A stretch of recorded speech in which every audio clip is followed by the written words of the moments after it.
Saudações a todos!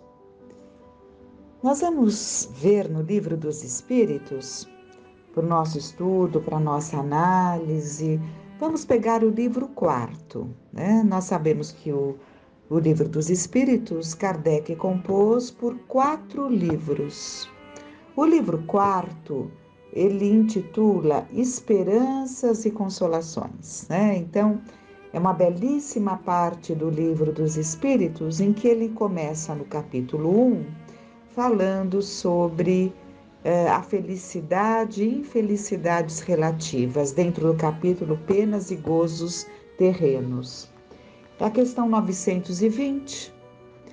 O homem pode gozar na terra uma felicidade completa? Não, pois a vida lhe foi dada como prova ou expiação, mas dele depende abrandar os seus males e ser tão feliz quanto se pode ser na terra, né? Então, belíssima resposta que nos aponta que não podemos, e óbvio que percebemos, né, que não há como nós gozarmos de uma felicidade completa na Terra. E por quê? Porque ainda não atingimos a plenitude.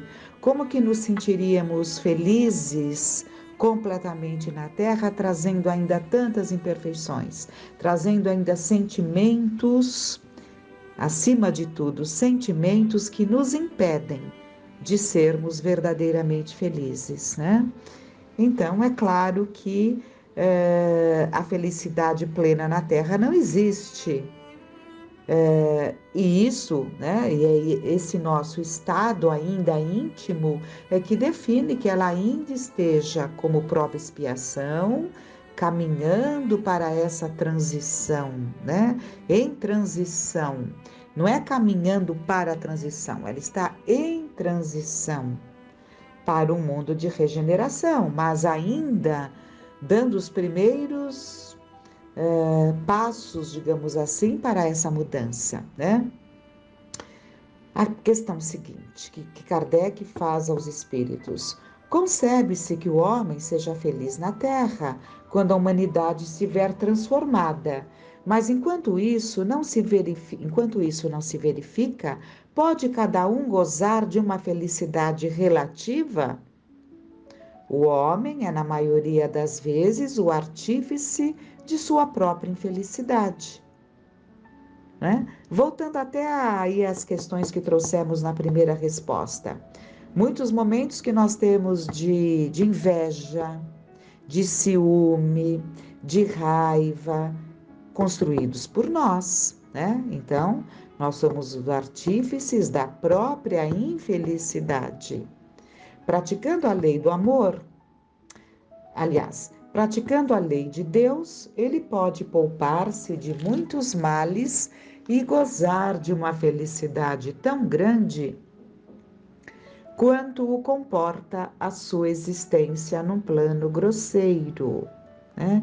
Então, se ele praticar aquele que vive aqui na Terra, mesmo nos nossos momentos ainda, mesmo no momento da Terra, aliás, de provas e expiações, dependendo da sua condição, né, ele pode ter, ele pode poupar-se de muitos males e gozar de uma felicidade tão grande quanto o comporta a sua existência num plano grosseiro. Por quê? Esse plano grosseiro realmente impede uma felicidade mais plena, né? Porque mesmo que vemos aí os missionários, né? Grandes missionários, que há graus, né, na missão, mas missionários de escola, né? Que não conseguem viver ali uma vida plena, porque convivem com situações difíceis com quem está junto deles, né? E Kardec vai completar essa resposta com seus comentários. O homem bem compenetrado do seu destino futuro não vê na existência corpórea mais do que uma rápida passagem. É como uma parada momentânea numa hospedaria precária. Ele se consola facilmente de alguns aborrecimentos passageiros numa viagem que deve conduzi-lo a uma situação tanto melhor quanto mais atenciosamente tenha feito seus preparativos para ela. Somos punidos nesta vida pelas infrações que cometemos às leis da existência corpórea, pelos próprios males decorrentes dessas infrações e pelos nossos próprios excessos.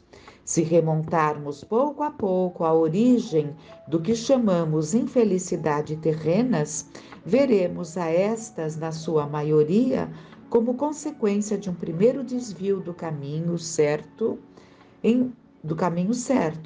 Em virtude desse desvio inicial, entramos num mau caminho e, de consequência em consequência, caímos afinal na desgraça.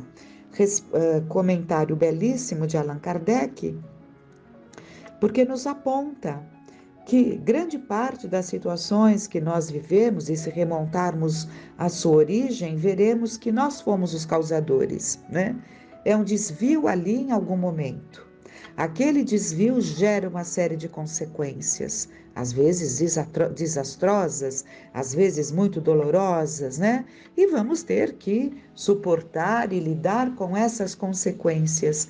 Mas se remontarmos à causa, veremos nós lá como o artífice que desencadeou, né? Uma atitude nossa que desencadeou determinadas situações. E na questão seguinte, Kardec pergunta: a felicidade terrena é relativa à posição de cada um. O que é suficiente para a felicidade de um faz a desgraça de outro. Há, entretanto, uma medida comum de felicidade para todos os homens? Pergunta inteligentíssima, porque às vezes o que é felicidade para um é uma desgraça para o outro, né? E qual seria então a medida de felicidade para todos os homens? Né? Porque a felicidade terrena é relativa a cada um, né? Então vamos ver qual é a resposta que eles dão, os espíritos nobres que auxiliaram Kardec na composição da doutrina.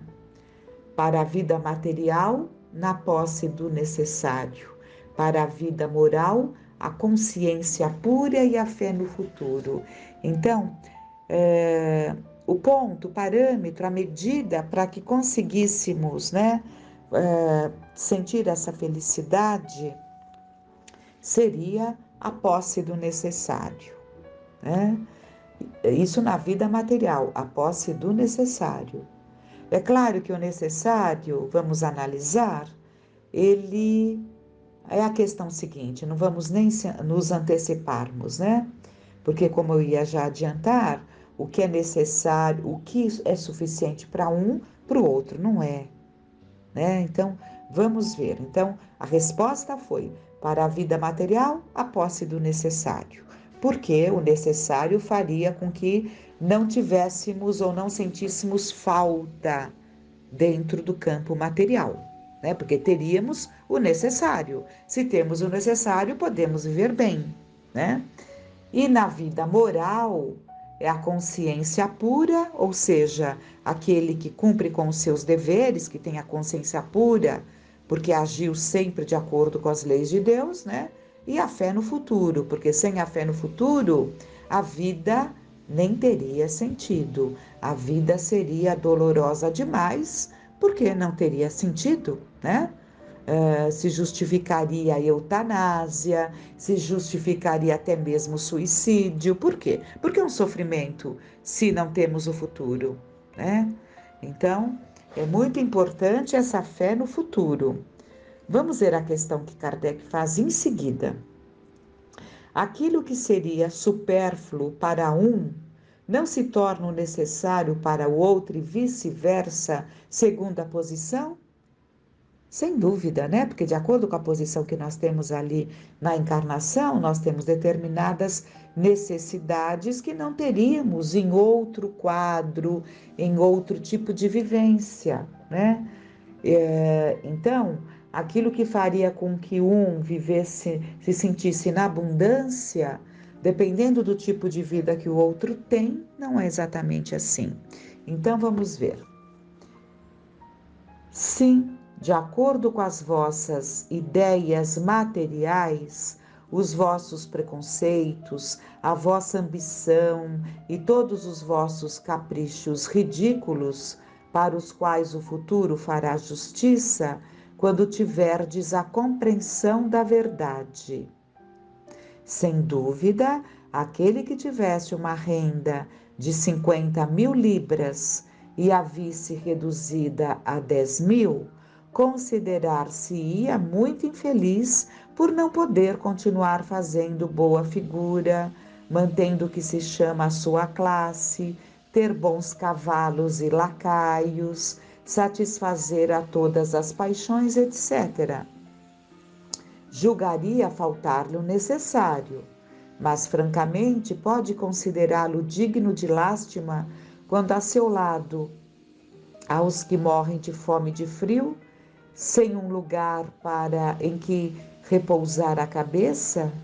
O homem sensato, para ser feliz, olha para baixo e jamais para os que lhe estão acima, a não ser para elevar sua alma ao infinito. Então, a resposta aqui é muito clara, né? Aquilo que geraria desconforto, que geraria decepção, ainda é pela nossa falta de condição, de entendimento. Porque mesmo aquele que viveu na abundância, quando passa a viver com menos, se ele olha para outros, esse menos ainda é muito. Então a gente percebe que sempre as nossas dificuldades são geradas pela nossa falta de compreensão diante dos objetivos que nos trouxeram a encarnação. E Kardec pergunta em seguida: existem males que não dependem da maneira de agir e que ferem o homem mais justo. Não há algum meio de se preservar deles? Vamos ver a resposta. O atingido deve resignar-se e sofrer sem queixas, se deseja progredir. Entretanto, encontra sempre uma consolação na sua própria consciência que lhe dá a esperança de um futuro melhor quando ele faz o necessário para obtê-lo. Então, existem males que não dependem, como a pergunta coloca, né? Independem da nossa maneira de agir e muitas vezes atingem até o homem mais justo. E qual a resposta? O atingido deve resignar-se e sofrer sem queixas, se deseja progredir, né? E por que isso? Porque nas infinitas vezes, na grande maioria das vezes, são situações que cabem dentro das suas necessidades. São nessas situações que corroboram, que o auxiliam no desempenho do seu processo evolutivo e, na maioria das vezes, pedida, né? Pedida pelo espírito que necessita de determinados aprendizados.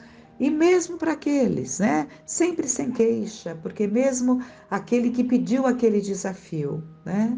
E ele nem vê resposta para aquilo diante do seu comportamento, mas ele sabe que há uma razão. Há uma razão imposta, há uma razão pedida, quantas vezes. Sendo então, desta forma, é importante que saibamos enfrentar todas as situações da melhor forma, né? Aí a pergunta seguinte: por que Deus beneficia com os bens da fortuna certos homens que não parecem merecê-los? Esse é um favor aos olhos daqueles que não enxergam além do presente. Mas sabei-o, a fortuna é uma prova geralmente mais perigosa que a miséria. Vejam essa resposta. Então, a pergunta foi: por que Deus beneficia pessoas que aos nossos olhos nem merecem, beneficiam com a fortuna, né? Aí a resposta foi que aos nossos olhos isso é um benefício, porque na verdade a fortuna é uma prova muito arriscada e muito difícil de ser vencida. A fortuna é uma prova geralmente mais perigosa que a miséria, eles respondem. Nós sabemos que são duas provas muito difíceis. São os dois excessos, digamos, dois extremos. Excessos não, são os dois extremos, a fortuna e a miséria, dois extremos, né? A fortuna é muito perigosa porque ela te distrai facilmente e nem precisa de grandes fortunas para que já se distraia, né, daquilo que verdadeiramente importa. E não é difícil nós compreendermos isso, porque quanto mais alta a situação, a condição social, mais compromissos, mais situações que envolventes, que envolvem, e é muito comum que a pessoa acabe ali se desviando dos objetivos por passar uma encarnação de uma forma muito distraída, né? E a miséria também.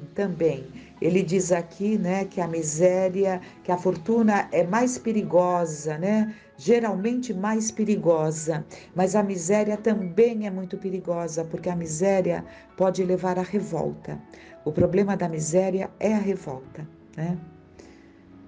Então vamos à questão seguinte. A civilização criando novas necessidades não é a fonte de novas aflições? Porque se nós observarmos, quanto mais nos chega o progresso, nós, as pessoas mais velhas ali, percebemos isso claramente, dependendo da vida que tivemos ali quando crianças, até na juventude, as necessidades eram muito menores, o progresso era menor, as facilidades eram menores, portanto, as necessidades eram menores. E no decorrer da vida, nós vamos criando necessidades até artificiais, ou seja, nem precisaríamos, mas criamos e depois nos acostumamos, né? Nos acostumamos, é impressionante como nos acostumamos. Então, são necessidades que vão sendo criadas, né? Então, a civilização criando novas necessidades não é a fonte de novas aflições? Os males deste mundo estão na razão das necessidades artificiais que criais para vós mesmos. Olhem que resposta. Os males deste mundo estão na razão, ou seja, é proporcional. Os males deste mundo é proporcional às necessidades artificiais que criais para vós mesmos. Aquele que sabe limitar os seus desejos e ver sem cobiça o que está fora de suas possibilidades, poupa-se a muitos aborrecimentos nesta vida. O mais rico é aquele que tem menos necessidades. O homem mais rico é o que tem menos necessidades. É aquele, agora dando uma parada, né? Porque a resposta continua. Não, a resposta dos espíritos acaba aqui. Agora nós já vamos entrar no comentário de Kardec. Vamos entrar no comentário de Kardec. Não, desculpem, ainda é a resposta dos espíritos. Então vamos ler tudo. Então nós paramos no: o mais rico é aquele que tem menos necessidades. E continuam os espíritos: invejais os prazeres dos que vos parecem os felizes do mundo, mas sabeis por acaso o que lhes está reservado? Se não gozam senão para si mesmos, são egoístas e terão de sofrer o reverso. Lamentai-os antes de invejá-los.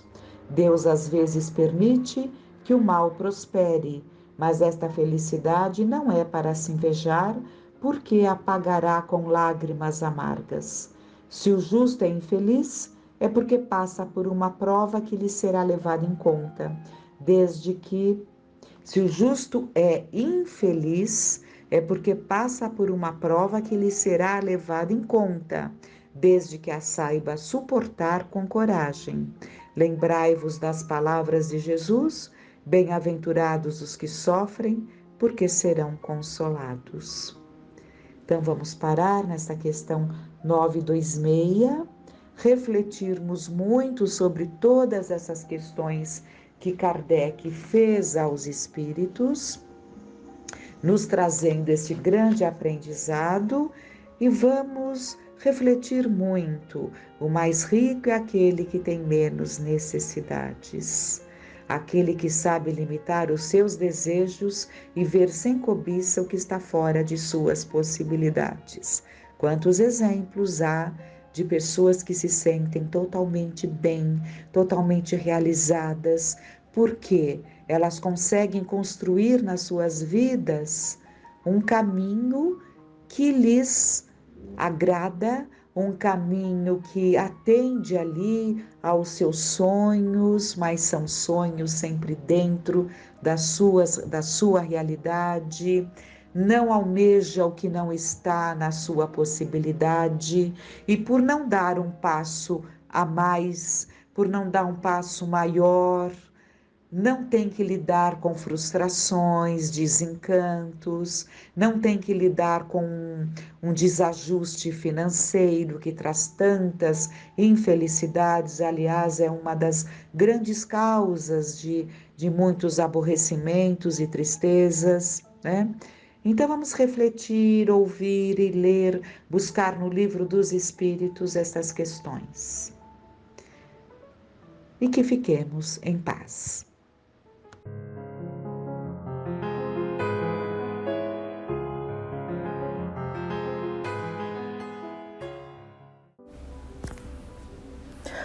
Olá, hoje nós vamos dar continuidade ao tema que iniciamos na semana passada, a respeito da amizade, aqueles que estavam próximos a Jesus.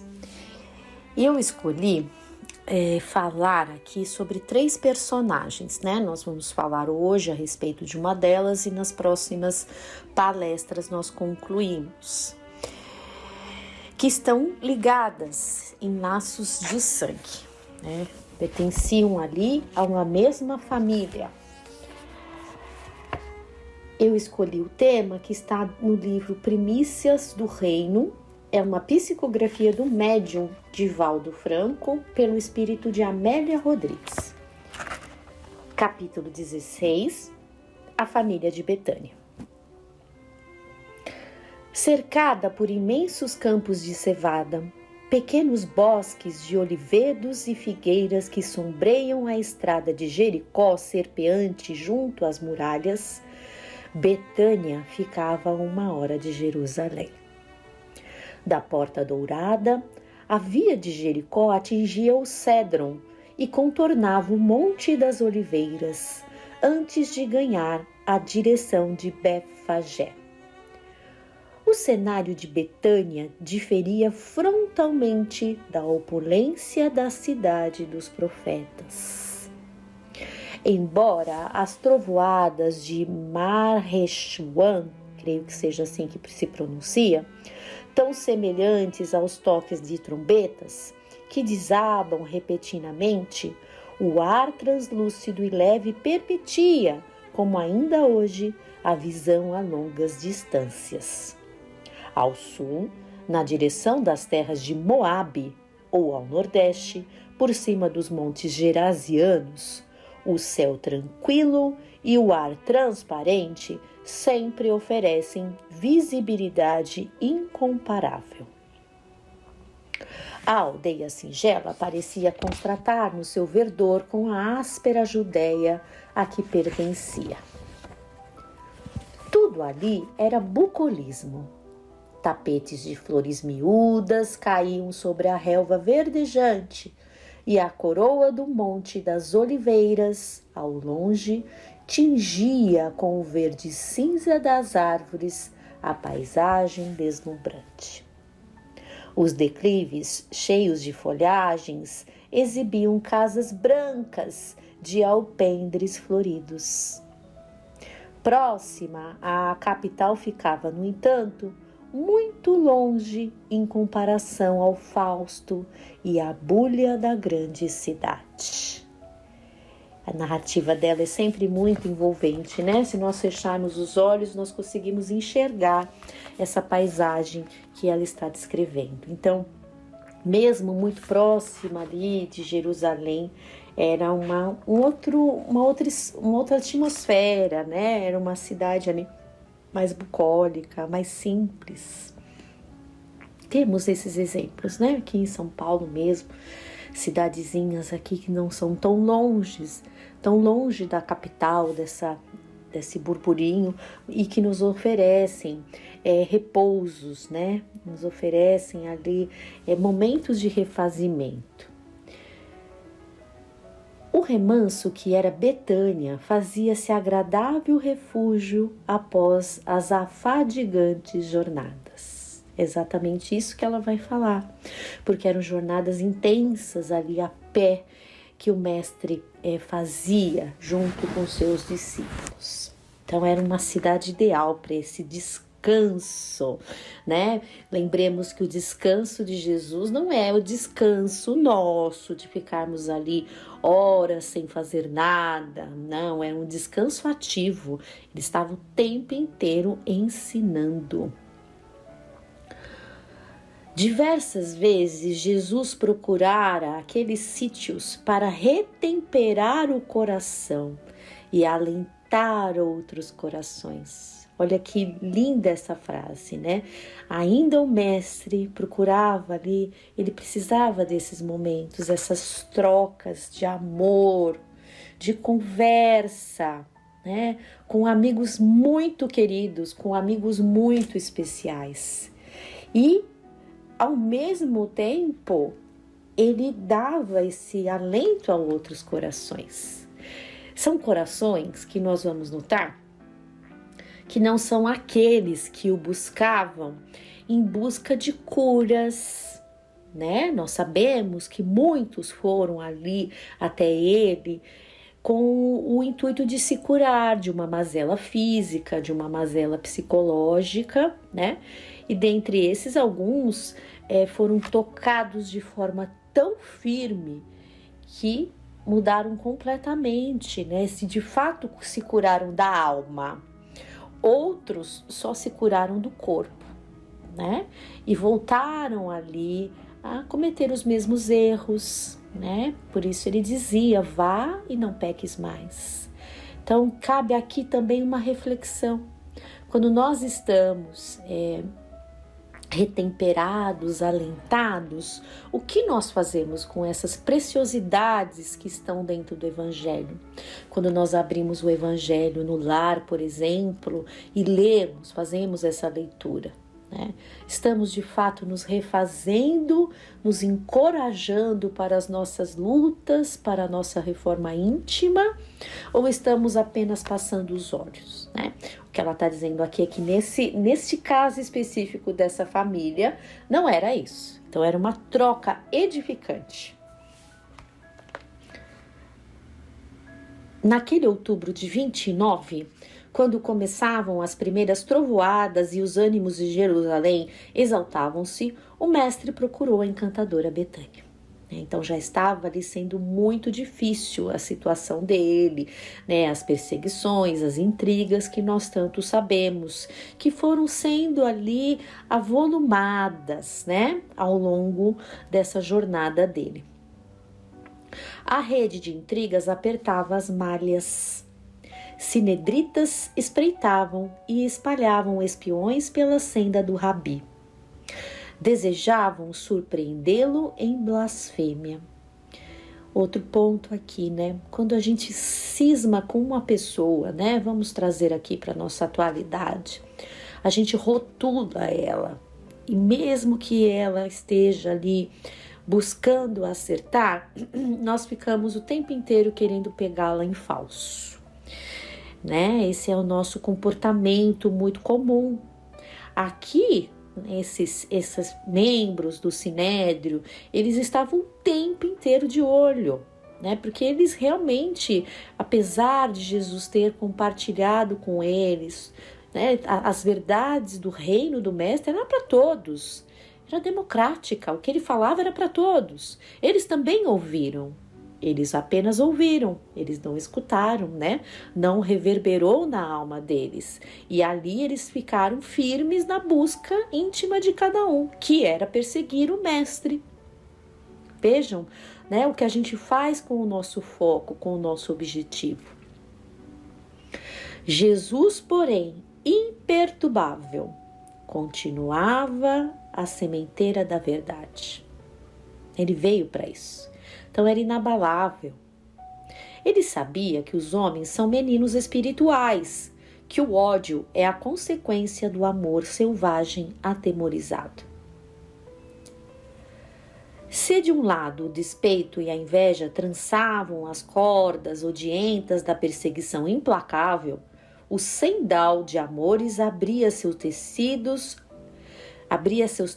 e envolvia muitos espíritos valorosos e dedicados. Então, é exatamente isso. Apesar desse cenário, apesar dessa dificuldade, havia aqueles grupos, né? Espíritos valorosos, dedicados, que estavam junto dele. E isso nos dá uma força imensa, né? Quando estamos passando por uma dificuldade, né? Ao passo que vem o assédio, seja ele de um espírito, seja ele de um encarnado, em sintonia com esse espírito, nós, por outro lado, temos outros tantos amigos, encarnados e desencarnados, a nos amparar, a nos orientar, que servem de refúgio da nossa alma, que nos encorajam no bem, que vibram por nós, que intercedem por nós junto a Jesus, né? Vibram amorosamente, pedem por nós. Então, não podemos alegar que não temos ajuda, né? O bem está sempre trabalhando. Então, enquanto tinha essa trama do mal, existia o grupo do bem, que sintonizaram com o mestre, né? Então, esses espíritos, né, ela vai começar a narrar quem são, né, juntamente com os discípulos que estavam aqui nesse capítulo, né, a família de Betânia. Então, em Betânia, Lázaro e suas irmãs Marta e Maria são um atestado eloquente deste amor. Interessante, né? Dentro de uma mesma família, espíritos ali na mesma sintonia, e o quanto eles amavam Jesus e o quanto eram amados, né? No Novo Testamento existem várias passagens onde é dito isso, né? Que Jesus amava Lázaro, Marta e Maria. E eles igualmente correspondiam, né? As atitudes deles revelavam a lealdade para com o Mestre Jesus. Nós vamos ver aqui no texto da Amélia Rodrigues. O caráter sincero era demonstrado, né, pela fé honesta e simples desses espíritos. Sem medo dos fariseus ou das murmurações dos vizinhos tímidos e receosos, albergavam Jesus no seu lar, cercado de rosas perfumadas e construído de paredes cobertas de plantas trepadeiras. Em derredor, os cedros e pessegueiros em flor constituíam um postal formoso, do qual se destacava a casinha cúbica de largo alpendre com colunas abraçadas por era verde escura. Vejam, eles não tinham medo, né? A fé era tão forte, eles não tinham medo. Porque ao passo que essa família seguia Jesus, ali no entorno tinha aqueles que comunhavam com as perseguições. Então eles também poderiam ser perseguidos, né? Eles recebiam Jesus na sua casa para esses diálogos intensos, para esse refazimento, sem se importar com a opinião dos outros. Uma outra reflexão, né?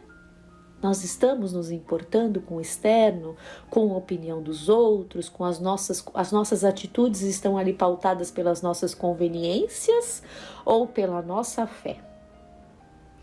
Amavam Jesus e diziam-no abertamente. Fizeram-no membro da família. E recebê-lo em casa representava o engastar de uma estrela nas paredes domésticas. Olha que bênção, poder abrigar Jesus como um membro de sua família, como se fosse uma estrela dentro dessa casinha cúbica. Imaginemos, a vibração somente de Jesus, mas também a vibração dessas pessoas, a alegria com que eles recebiam o Mestre dentro de casa. Nós pertencemos à mesma família espiritual, Somos filhos do mesmo Pai. Jesus, evidentemente, nos tem como membros de sua família, da grande família. E nós temos Jesus como este amigo, esse membro da nossa família? Reflitamos, Porque às vezes a gente declara uma fé, só que a gente não vive, As nossas atitudes, têm que ser condizentes. Muitos desses amigos amorosos entrariam entoando cânticos em breve em Jerusalém. Seguiriam o cortejo da cruz, subiriam o Gólgota, se deslumbrariam na ressurreição, seguindo por fim a Galileia para as últimas instruções antes de ele ascender. E prosseguiriam heroicamente, avançando por sobre as pegadas deixadas, dilatando as esperanças do reino. Então, aqueles que o acompanhavam, certamente iriam ter outros testemunhos ali, estariam presentes em outras situações que ocorreriam em breve, porque passa muito rápido, Esses 3 anos passaram rápido e foi algo de uma vivência muito intensa, Acompanharam todos os passos e depois seguiram semeando tudo que receberam, Firmes, fortes, incansáveis. Também a esses amigos, aos quais muito amava, ele ofereceu os mais expressivos tesouros de luz e vida. A Lázaro, que o destacou através da amizade pura, arrancara das sombras da catalepsia, meses depois, quando chamado de longe pelas irmãs chorosas, ao encontrá-lo no sepulcro entre os tecidos fúnebres, ressumando miasmas. Então, ali, numa outra situação, que nós vamos ver também, é o momento ali que Jesus tira Lázaro dos mortos, Mas Lázaro não estava morto, era o fenômeno de morte aparente, denominado catalepsia. Coroados de ouro diáfano e violeta, os montes e as colinas se aquietam no abraço do ocaso. Do vale fresco sobem suaves aromas. As vozes da natureza entoam uma pastoral. O ar diáfano corre em lufadas leves. As primeiras lâmpadas bruxeleiam com luz vermelho amarelada nas casas. Terminada a festa das tendas em Jerusalém e suportadas varonilmente as lutas, Jesus e os seus necessitavam de repouso. O mestre não ignorava as dificuldades e os 12 se surpreendiam de quando em quando amedrontados. Era uma situação difícil, Enquanto o mestre tinha firmeza, havia o medo. Confraternizando com o poente de ouro, a lua em prata bordava o firmamento. Avisado por um discípulo que seguira à frente, Lázaro aguarda jovialmente o rabi e os seus, à porta da casinha risonha e franca. E era assim, era pé. Então, um ia na frente ali, se adiantava os passos para avisar Então Lázaro já sabia que o mestre estaria ali na casa deles. Vocês percebem que foram vários encontros? Olha que bênção. Paz se faça nesta casa, disse o Senhor. Paz convosco, mestre, respondeu Lázaro em efusivo abraço, enquanto osculava o rosto do hóspede querido. As duas irmãs se apressavam em receber os visitantes, servindo-lhes água para as abluções, e o lar emoldurava-se cheio da natural algaravia que se estabeleceu. Que alegria, né? Que elas estavam ali recebendo o mestre e os discípulos, né? É tão bom quando a gente recebe uma pessoa muito querida dentro de casa, né? É uma alegria. Marta, apressada, correu aos misteres domésticos, preparava o repasto, arrumava os leitos, dispunha a mesa. Ofegante corre e se apresta, procura Maria, chama.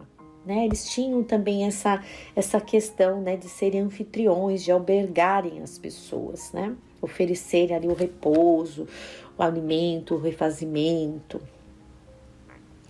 Enquanto lá fora o murmúrio de vozes apaga-se e a noite avança calçada de silêncio, o Rabi narra a Lázaro os últimos acontecimentos e explana sobre o futuro. Era uma conversa ali entre amigos, Estava relatando tudo que estava acontecendo, falando sobre o futuro, Estava, na nossa linguagem atual, estava atualizando. Maria senta-se-lhe aos pés e fita-o docemente, acompanhando a narrativa com um embevecimento. Então, enquanto Marta estava ali, naquela correria para receber os hóspedes e receber o Rabi, a Maria fica ali, junto, aos pés do mestre e ouvindo. Maria, grita outra, e encontrando-a reclama. Mestre, manda ajudar-me. Enquanto me estafo, sorriu afável, ela te importuna, sem preparar a casa para o repasto. Vamos ver o que Jesus fala, a resposta dele. Vejam que o intuito de Marta não era ali com que ele repreendesse a irmã. Ela fala sorrindo, afável. Ela quer que a irmã ajude a recebê-lo no melhor ali. No melhor, com essas vibrações amorosas. Não tem nada a ver com, comprar coisas caras, pratos, bebidas. Não era isso. Que tão comum hoje a gente quer assim ostentar, quer receber ali, mostrar poder. Não era isso. Ela queria ali organizar e recebê-los com amor. Era o amor que emanava dela para que tudo desse certo, para que eles fossem recebidos com muito amor, com muito acolhimento. Vejamos a resposta de Jesus.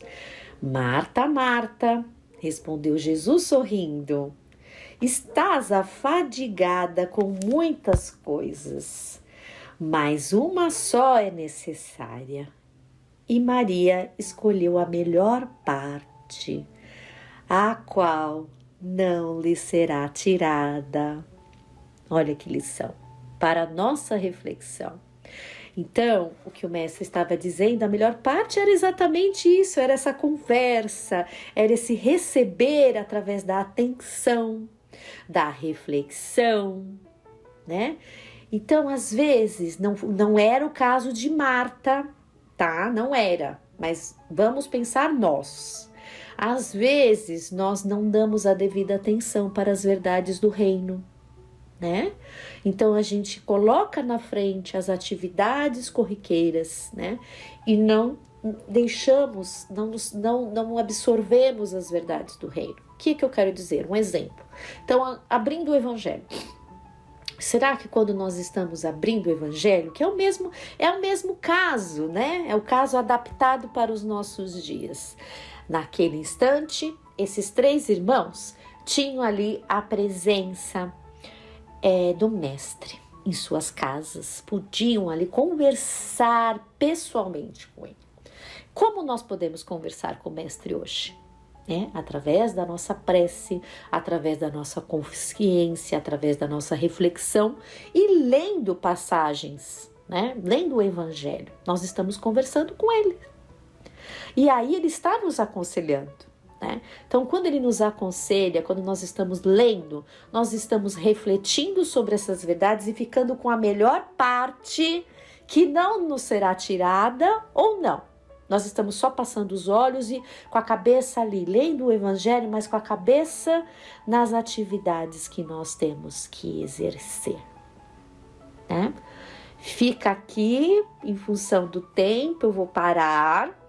E na próxima semana a gente continua, porque nós temos muitas coisas para falar a respeito desses 3 irmãos que tanto aproveitaram a amizade do mestre. Muita paz a todos e até a semana que vem, se Deus quiser.